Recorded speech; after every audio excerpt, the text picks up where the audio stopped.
नमस्कार YT family. तर चला मस्त झणझणीत असं मटण बनवूयात. तर इथं मी सूप आधीच रेडी करून घेतलेला आहे, पिवळा रस्सा जो असतो तो.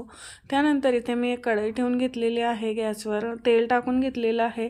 कांदा, खोबरं, आलं, लसूण, कोथिंबीरचं वाटण करून मिक्स करून घेतलेलं आहे. त्या तेलामध्ये चांगलं शिजून घेतलेलं आहे. त्यानंतर आपले जे घरगुती मसाले असतात तो मसाला घालून घ्यायचा आहे. काळा मसाला, लाल तिखट आणि गरम मसाला. तर मिक्स करून घ्यायचं. थोडंसं थंड पाणी घालायचं. मसाला छान शिजू द्यायचा तेल सुटेपर्यंत.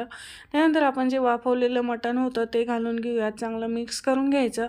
थोडंसं शिजू द्यायचं आणि त्यानंतर आपण उकळतं पाणी जे दुसऱ्या गॅसवर ठेवलेलं ते पाणी घालून घेऊयात. हवं तेवढं पाणी तुम्ही घालू शकता. चवीप्रमाणे मीठ घालून घ्यायचं आणि मस्त आपला मटण रस्सा इथे रेडी झाला. आणि जे मटण रस्स्याचं सूप होतं ते मी हळदसाठी ठेवलेलं साईडला. तर त्याला खूप आवडलं. तुम्ही बघू, आपलं ताट इथे रेडी झालेलं आहे. तर चला या